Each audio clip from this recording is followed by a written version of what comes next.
Dios. Vamos a leer el libro de los Salmos, capítulo 127, verso 3. Amén. Gloria a Dios. ¿Cuántos saben que Dios está aquí desde el principio? Gloria a Dios. 127, versículo 3 al 5. Dice: en el nombre del Padre, Hijo y Espíritu Santo. Dice: he aquí herencia de Jehová son los hijos, cosa estima el fruto del vientre. Verso 4: como saetas en manos del valiente, así son los hijos habidos en la juventud. ¿Cómo dice el 4? Vamos a leer una vez más. Como saeta en mano del valiente, así son los hijos habidos en la juventud. 5 dice: bienaventurado el hombre que llenó su aljaba de ellos, no será avergonzado cuando hablare con los enemigos en la puerta. ¿Qué dice el 5? Bienaventurado el hombre que llenó su aljaba de ellos, no será avergonzado cuando hablare con los enemigos en la puerta. Amén. Padre, te damos gracias en esta mañana. Te pedimos que nos hables para tu gloria y para tu honra, en el nombre poderoso de Jesús. Amén. Puede sentarse los que se pusieron de pie. Amén. El tema de esta mañana, o el título, es hijos flecha. Dígale que tiene al lado: sé como una flecha. Dígale: sé hijo, pero sé como flecha. Amén. Y eso es lo que vamos a hablar en esta mañana. Hijos flechas. Acabo de leer un pasaje que cuando yo leo la palabra saeta y la investigo, me di cuenta que es una flecha.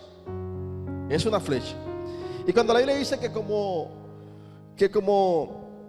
saeta en manos del valiente son los hijos habidos en la juventud, entonces me gustó mucho esto y le saqué un poquito de filo, ¿no? Porque está hablando de que como saetas en manos de un valiente, así son los hijos habidos en la juventud.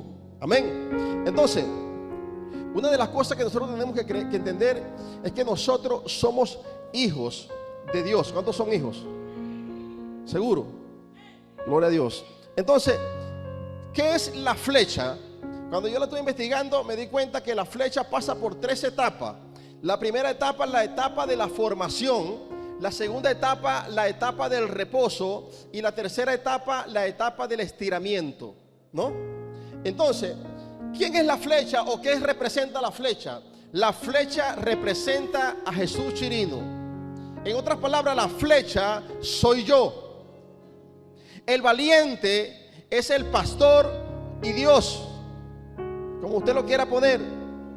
Pero la aljaba es el lugar donde usted se congrega. En otras palabras, usted vino a esta aljaba para ser moldeado como una flecha en las manos de un valiente. ¿Alguien me lo entiende? Entonces, ¿quién es el valiente? Es el padre de la casa. Porque si somos hijos necesitamos a un padre. Entonces, la primera etapa de la flecha es la etapa de formación. Esa es la primera etapa que pasamos todos nosotros como hijos de Dios. Amén. La primera etapa es la etapa en la que la flecha o ese hijo es formado. ¿Y cómo es esa formación? Aquel valiente tiene que tomar de una vara, podarla, alinearla, luego poner la punta a la flecha y luego sacarle filo a esa flecha, ¿sí o no? Esa es la etapa de la formación en la que el padre de la casa o ese valiente nos está sacando filo. Pero esa es la etapa que muchos no nos gusta, porque el que nos saquen filo es doloroso y duele. ¿Alguien me lo entiende esta mañana? Es doloroso, ¿por qué? Porque en la etapa de formación es donde nosotros tenemos o logramos desarrollar nuestro carácter. Eso es lo que hacen el pastor o los líderes cuando llegamos a la iglesia, que lo primero que hacen es que te forman para poder forjar en ti carácter. Y cuando hablamos de carácter, estamos hablando de algo que puede sostener todo lo que Dios nos entrega. Y lo podemos encontrar en la vida, en la parábola del hijo pródigo. Lucas 15 habla de 3 parábolas: la parábola de la oveja perdida, la parábola de la moneda perdida y la parábola del hijo pródigo. ¿Y quién era el hijo pródigo? Un hombre que para Jesús Chirino era el inmaduro. ¿Por qué era el inmaduro? Porque era el menor. Fue el que se fue de la casa. Por eso es que solamente los inmaduros son los que se van de la casa. ¿Sí o no? Solamente el inmaduro es el que se va de la aljaba de Dios. El inmaduro. Porque una de las cosas que tenemos que entender es que cuando no nos dejamos procesar por la mano del valiente, entonces el valiente nos va a entregar a la mano del enemigo, para que entonces el enemigo sea el que te forme. Pero algunos prefieren ser forjados por la mano del enemigo y no por la mano de Dios. Y el único que tiene la capacidad de destruirte y restaurarte de nuevo se llama Dios. Amén. Entonces el hijo pródigo, aunque él era inmaduro, el muchacho tenía una virtud. ¿Cuál era esa virtud? El muchacho tenía carácter.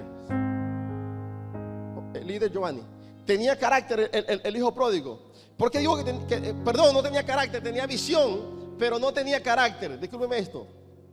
El hijo pródigo tenía visión, pero no tenía carácter. ¿Por qué digo que no tenía carácter? Porque la falta de carácter lo hizo malgastar la herencia que Dios le dio. La falta de carácter lo llevó a relacionarse con personas que Dios no lo tenía diseñados para él. La falta de carácter hizo que él saliera de la casa y retuviera lo que Dios le había entregado. Entonces dentro de la casa tenemos hijos, pero a veces como el hijo pródigo, que carecen de carácter. Cualquier situación es oportuna para ellos malgastar la herencia.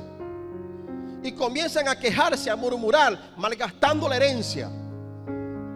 Porque no tienen carácter.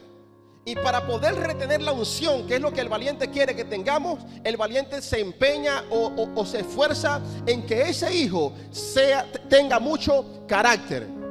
Porque yo me encuentro en la Biblia con un Sansón que tenía unción, pero no tenía carácter. Y cuando la mujer le enseñó una pierna, el hombre cayó de inmediato. Pero me encuentro con un José que el hombre tenía unción, pero cuando la mujer se le desnudó, ¿qué hizo José? Corrió, porque a veces el carácter nos hace que corramos. Porque es mejor decir, aquí corrió que aquí cayó. No es que a veces la valentía te hace correr. Y no es que corrimos por cobarde, corrimos porque quiero retener lo que Dios me dio. Amén. Entonces tenemos hijos que, como carecen de carácter dentro de la casa, porque no se dejan formar, caen ante cualquier tentación. Y no es lo que Dios quiere de nosotros. Amén. Si Dios te envió a esta aljaba, es para que te dejes forjar por tu padre o por el valiente de la casa. Una de las cosas que mi formación, mire, la formación mía, a veces yo he ido a predicar a iglesias y me preguntan dónde estudié yo, en qué instituto. Cuando me lo preguntan me siento un poco intimidado, porque parece que me equivoqué en algo, dije algo que no era, no sé qué fue lo que pasó, porque me preguntan en qué instituto yo estudié. Y yo les digo, no, yo no tengo instituto. Lo que ellos no saben es que Jesús Chirino fue forjado por la mano del valiente. Amén. Yo le decía a Giovanni hace unos días que le agradezco mucho a muchas personas, ¿verdad? Pero una de las cosas que fue mi instituto fue la célula de los martes. Ahí fue donde Jesús Chirino fue forjado y formado. El martes predica Jesús Chirino, todos los martes Jesús Chirino. Pero bueno, ¿será que no hay otro predicador? Yo lo veía como una presión, pero el Señor lo veía como el momento donde me estaba formando para poderme poner en el lugar que Él quería ponerme. Amén. Por eso es que tenemos que soportar la formación de Dios, aunque a veces duela. ¿Alguien me lo entiende? Entonces, hermano, en esta etapa de formación es donde aprendes a desligarte de personas que en vez de sumarte te restan. En la etapa de formación es donde aprendes a juntarte con gente que se parecen a ti. ¿Sabe por qué? Porque Dios le habla a Abraham. En el capítulo 11 dice que ya Dios le había hablado. Porque el capítulo 11 de Génesis dice: y Dios había dicho a Abraham que saliera de su tierra y de su parentela. Quiere decir que ya Dios le había hablado a él y el hombre no había hecho caso. Y dice el capítulo 11 que Tarek, su padre, se lo lleva junto con su hermano y salen a Canaán, pero se detienen en Harán. ¿Y sabe qué tuvo que hacer Dios para que Abraham pudiera caminar en lo que Dios le dijo? Matarle a su padre Tarek. Porque los taré impiden que te muevas en lo que Dios te dijo. Hay muchos tarés de la que nosotros tenemos que desligarnos para poder movernos en la voz o en el mandato de Dios para nosotros. Hay personas que tenemos que sacar de nuestra vida para poder ver lo que Dios quiere hacer con nosotros, porque hay tarés que impiden que te muevas en la voluntad de Dios. Y a causa de esto, Dios tiene que matar mucho tarés. No estoy diciendo que se va a morir mucha gente, no me vaya a interpretar mal. Estoy diciendo que hay gente de la que tienes que huir, que hay gente de la que tienes que salir, porque te tienen esta. Mire, ¿y sabe qué pasó con Abraham después que se muere Taré? Le habla a Dios la segunda vez. ¿Y sabe cuándo le va a hablar a Dios? Porque el hombre no aprendía. Después que se le muere su padre, ya Dios lo libertó del yugo del padre. Ahora el hombre se lleva a su sobrino, habiéndole dicho yo: dejas tu familia. No te estoy diciendo que dejes esa gente allá y que camines a lo que yo te quiero llevar. Se llevó al sobrino. ¿Y sabe cuándo le habla Dios una tercera vez a Abraham? Cuando se le muere, cuando se separa de Lot. Porque si es que Dios está sacando gente de ti, ¿por qué te aferras en cargarlo detrás de ti? Dios no te va a hablar una tercera vez hasta que te desligues de gente que impide que Dios te hable. Amén. Pero nosotros como hijos, como no somos formados, nos ligamos con cualquiera porque creemos que cualquiera califica para andar conmigo. Yo siempre he dicho en algunos mensajes que he predicado por fuera, yo siempre he dicho que los amigos crecen contigo, pero no cambian contigo. Yo tengo amigos que hubiese querido que cambiaran conmigo, pero no cambiaron conmigo. Crecieron conmigo, pero no cambiaron conmigo. Por eso yo ahorita estoy aquí y ellos no. Amén. Hay que entender, hermano, que hay que separarse de los taré y de los de Lot. Hay muchos Lot en tu vida que impiden que el Señor haga la obra de Dios sobre ti. Amén. Entonces, en la etapa de formación es donde yo aprendo a conocer quién yo soy y con quién tengo que andar. Amén. Mire, una de las cosas que nosotros, o que nos pasa a nosotros cuando nos alejamos de la casa del valiente, de la casa del padre, que le pasó al hijo pródigo, es que en el mundo, o el diablo en el mundo, hace que perdamos la identidad de quiénes somos. Eso le pasó al hijo pródigo, Derby. El hijo pródigo en la casa de los cerdos, ¿sabe qué dijo? Me levantaré, iré a mi padre y le diré: hazme como a uno de tus esclavos. Eso es lo que dijo él. Porque el proceso del mundo hace que pierdas tu identidad como hijo y te conviertas en un esclavo. ¿Cómo salió el hijo pródigo de la casa de su papá? Como un hijo. ¿Y cómo regresó? Como un esclavo. Hazme como a uno de tus jornaleros, hazme como a uno de tus esclavos. Y es cuando nos sumergimos en el pecado allá afuera que volvemos a reconocer o logramos reconocer lo que caracteriza a la casa del Padre, que no son las señales, que no son las profecías, que no son mire, lo que caracteriza a la casa del Padre es la abundancia de pan. Por eso es que hay mucha gente necesitando de algo allá afuera, porque no han reconocido que en la casa de su padre hay abundancia de pan. ¿Alguien me lo puede creer? Lo que yo estoy necesitando se encuentra en la casa de mi padre. Lo que me hace falta se encuentra en la casa de mi padre, porque la Biblia dice que Jehová es mi pastor y nada hablando de abundancia. Entonces en la casa del Padre está lo que necesitas en tu vida. Está el cambio que necesitas, está la bendición que necesitas, el milagro que necesitas se encuentra en la casa del Padre. Pero muchos queremos ir al Padre solamente a buscar la herencia y luego lo dejamos. ¿Cuántos hijos le hemos pedido la herencia a Dios? ¿Cuántos de los que estamos aquí quizás le hemos dicho al Señor: hazme como a uno de tus esclavos? Porque a veces nos sentimos indignos de que Dios me hable, de que Dios me use por el pecado que cometí. Pero te tengo noticia: Dios te puede restaurar de nuevo. Mire, cuando yo leí este pasaje hace mucho tiempo, yo me di cuenta que los valientes o los padres no tienen, escúcheme esto porque quiero ser muy maduro con esto. Nosotros le decimos pastor al pastor porque es una simbología. El pastor no tiene oveja, aunque tuvo, ¿no? Y nosotros somos ovejas porque es una simbología del pastor con sus ovejas. Pero Pablo y Pedro nos escriben y nos dicen que nosotros somos hijos en las manos del valiente. ¿Por qué usted cree que a veces el pastor me pega unos regaños y yo tengo que quedarme quieto?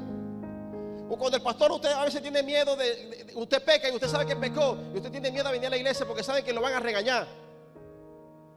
Usted sabe que yo, por ejemplo, mire, mi pastor es muy así. Mire, usted sabe que él a mí me ve como hijo. Ya él, esa visión de oveja que tenía mía, eso se le perdió hace rato. Creo que cuando me casé con Felimar. Pero ahorita él me ve como un hijo, ¿no? Y entonces yo le digo, usted le llega al pastor Felipe y le dice, pastor, préstame $100. Y el pastor, pero le llega a Jesús Chirino, le llega a Edwin, pastor, préstame $100. ¿Cuándo me lo vas a dar? ¿Ah? ¿Cuándo me lo vas a dar? Decime, ¿cuándo me lo vas a dar? ¿Ah? Porque a mí me habla con la confianza de hijo, como no le habla a una oveja. Los $100, ¿cuándo me lo vas a dar? ¿Sí me entiende? Él conmigo, mire, le llega a prestar unas llaves, pero me la traes ahorita, no sé qué más. Pero usted le llega a prestar una llave y no le va a decir eso. ¿Sí entiende? Porque a mí me ve como un hijo. Y el valiente y el padre forman a los que ven como hijos. Por eso Pedro dice, mire, a Marco, mi hijo amado, dice, refiriéndose a Marco, porque lo engendró en sus prisiones. Por eso Pablo dice, mi hijo amado Timoteo. Y después dice, cuidado con mi hijo Onésimo, que lo engendré en mis prisiones también. Cuidado con él, que ese es mi hijo amado. Se refieren a los que ganan en el Señor como hijos y no como una oveja. Por eso el Señor, cuando le dice a sus discípulos, cuando oren, digan, Padre nuestro que estás en los cielos. Porque Él nos ve, mire, a los suyos vino y los suyos no le recibieron, pero a los que sí le recibieron, les dio el derecho, y no solamente el derecho, la potestad de decir, yo soy hijo. ¿Sí o no? Yo soy, ¿quién es usted? Un hijo en las manos de un valiente. Pero en la etapa de formación, nosotros no queremos que el valiente nos pode mucho. Y queremos servir a Dios en el área que queremos sin que el pastor o el valiente nos pode o nos forme. En Filipenses 4:9 se va a encontrar como Timoteo habla de su hijo. Entonces, en esta etapa de formación hay pocas personas. ¿Por qué usted cree que la pastora y el pastor a veces dicen, bueno, el lunes o el viernes o el viernes hay clase de tal, para ver cuántos hijos quieren ser formados? ¿Sí o no? Porque cuando la pastora dio homilética, yo me vacilé toda la primera clase, hermenéutica con Dianela y Biblia con el pastor Felipe. Y lo que no vi fue ética pastoral porque se acabaron las clases en ese tiempo. Pero cuando la pastora abrió otra vez homilética, yo quise entrar otra vez y me corrió. Pero yo quería entrar a la clase, porque yo quería ser formado, porque yo sabía a dónde Dios me iba a llevar. Y quería que cuando el momento llegara, yo quería estar formado.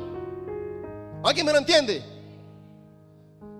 La pastora no me dijo, bueno, en la clase va a venir Jesús Chirino, va a venir Wilmar, va a venir. No, ella dijo, voy a dar clase homilética, y ahí estábamos nosotros, con el cuadernito y el bolígrafo.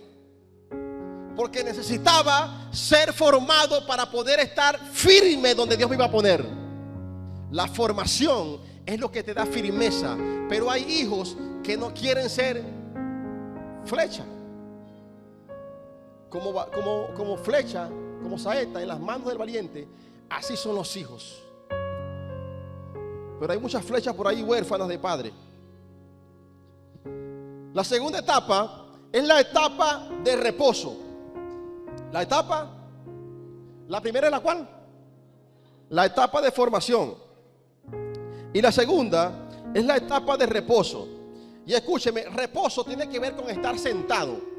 Porque cuando usted se sienta, yo estoy investigando la palabra sentar y tiene que ver con reposo, descanso. Eso es lo que representa cuando te meten dentro de la aljaba.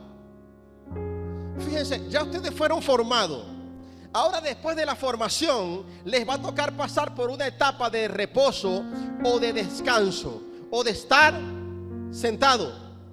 Y escúcheme, porque esto se va a poner bueno aquí en este pasaje.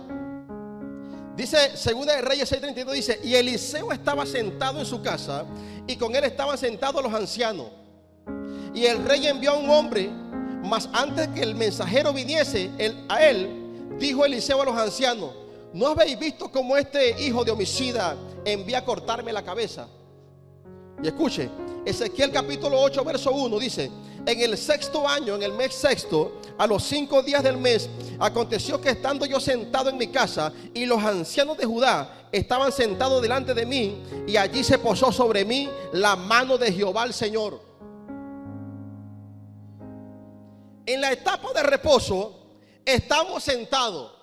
Es la etapa donde no estás solo, porque te meten en la aljaba con las demás flechas. ¿Dónde te metieron? En la aljaba con las demás flechas. El problema es que nosotros no tenemos cuidado con qué tipo de personas nos estamos sentando. El problema es que nosotros no ponemos atención o no prestamos atención quiénes son los que rodean nuestro círculo íntimo. Porque tu círculo íntimo no lo puede abarcar cualquiera. Tienen que ser flechas como tú. Tienen que tener la visión que tú tienes, el lenguaje que tú tienes, el carácter que tú tienes, el anhelo que tú tienes. Porque eres una flecha, no te puedes rodear con otras cosas. Pero hay mucha gente perdiendo la unción, sentándose con gente que Dios no lo mandó a sentarse con ellos.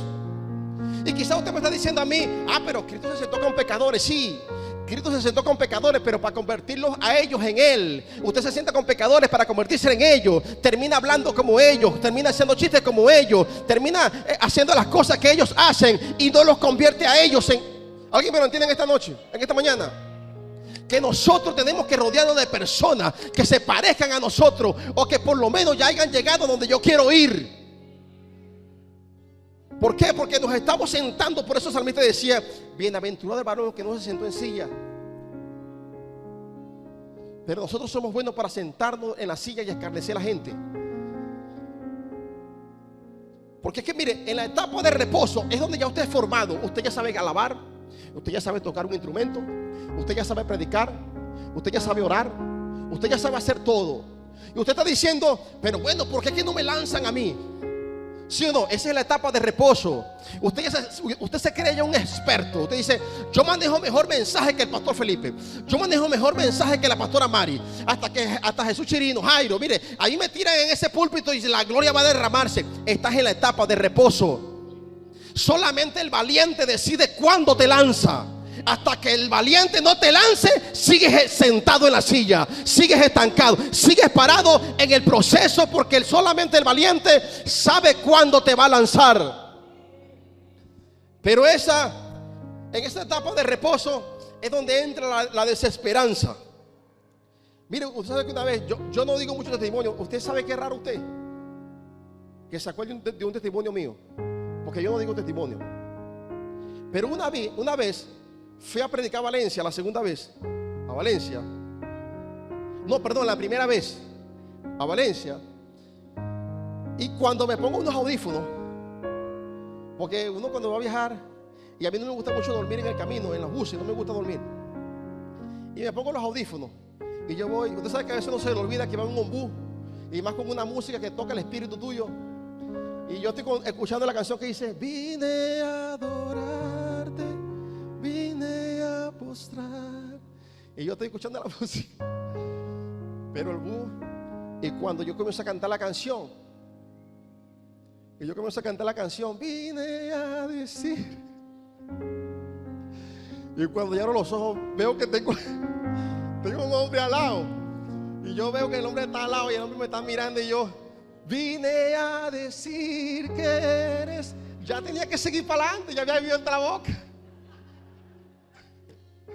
Cuando el hombre viene y dice: me voy a cambiar de asiento. Usted se ríe, pero eso me dio mucho que hablar a mí. ¿Sabe por qué? Porque tienes que saber qué tipo de persona se está sentando a tu lado. ¿Sabe por qué? Porque el que estaba al lado mío era un sacerdote, un cura, un monaguillo, no sé qué era. Era un monaguillo, hermano. Estaba sentado a lo mío y yo vine a decir. Yo no soy muy expresivo, porque una de las cosas de los hijos, mire, escúcheme esto. Usted nunca va a ver, mire, una oveja nunca va a llevar el ADN del padre, del pastor, nunca. Pero el hijo de la casa sí lo va a llevar. Los hijos llevan el ADN del papá. Si yo quiero saber si varón es hijo mío porque no se parece, le hacemos una prueba de ADN. Escúcheme esto. Y yo descubro que Barú es mi hijo. Es hijo mío. Porque lleva mi ADN. Hay hijos que no se parecen al padre de la casa. Ustedes saben que Felipe es responsable, buena paga. No lo he escuchado nunca a usted un chiste grosero. Pero hay hijos dentro de la casa que son irresponsables, mala paga, chistes vulgares. ¿Sí o no? Usted me ve a mí predicando, y yo lo he predicado en otras iglesias, yo siempre digo esto, ¿no? Que nosotros, por lo menos yo, a mí nunca me va a ver brincando usted, es raro que me va brincando. Son muy corto el círculo que me ha visto a mí brincar. Es muy reducido. Mi esposa, José Daniel, Jennifer, Ligia, el cuñado. Es muy corto, porque comúnmente siempre lo hago es allá en Palmarito, en el último día cuando canta Cairó. Pero, ¿sabe qué es difícil que yo brinque?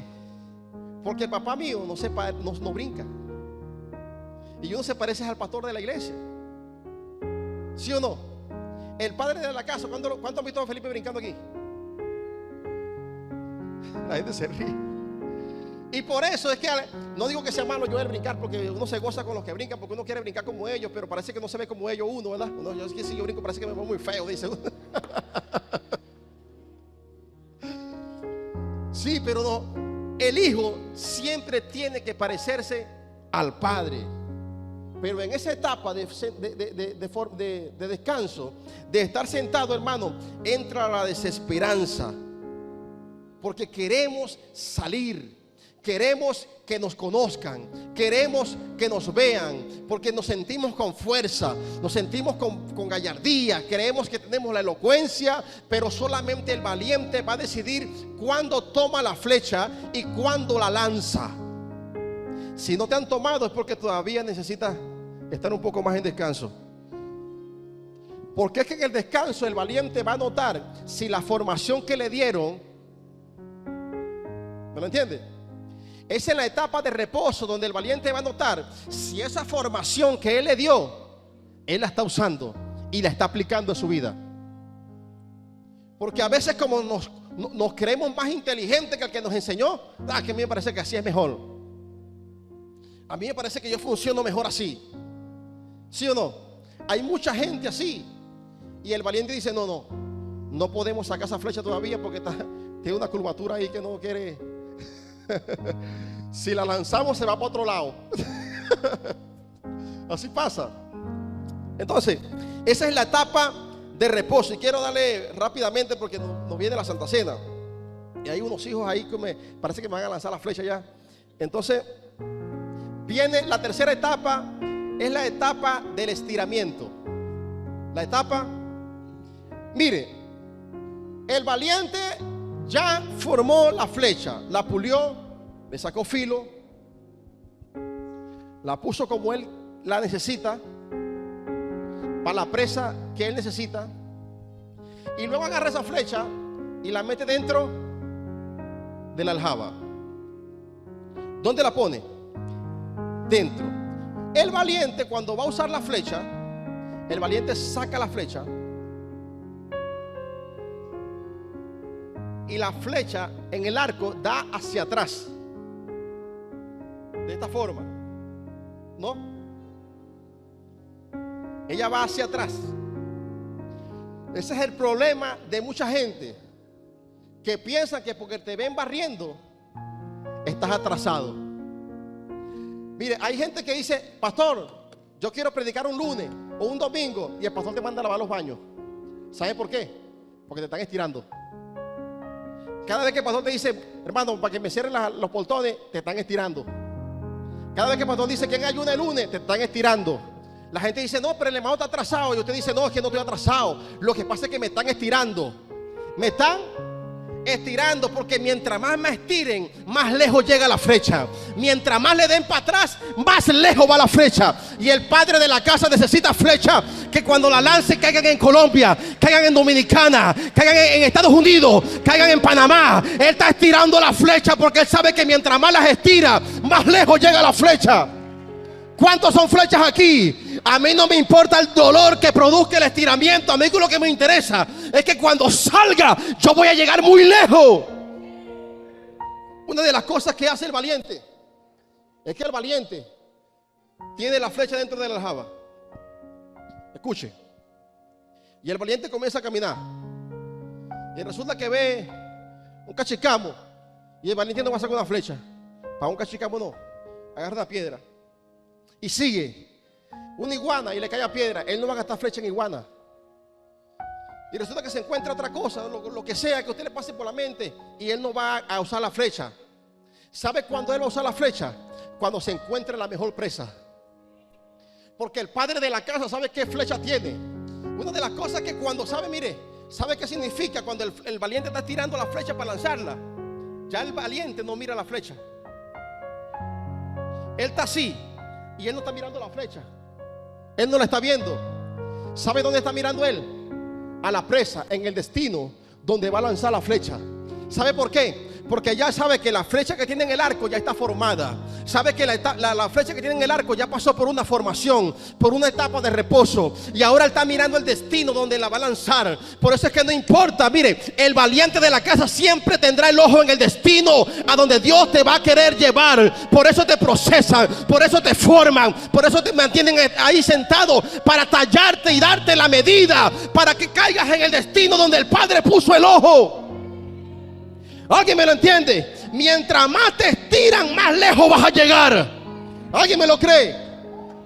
Yo empecé a predicar en el 2018, pero yo estoy predicando desde los 19. Me tocó 4 años enamorar a mi esposa. 4 años, hermano. Porque se enamoraba de unos incircuncisos que y me enamoré. Me tocó 4 años. Escuchen. Pero cuando llegué, comencé a predicar a los 19. Y fue hasta el 2018 donde el valiente tomó la flecha. Por eso es que la primera campaña que yo prediqué no fue fuera de aquí. Fue de aquí, en el estacionamiento, con Wilfredo Camacho, Wilfredo Gómez y Pedro Luis. No sé si estarán aquí. Por allá está Wilfredo. Me lanzaron en el arco. Espera tu momento. Amén.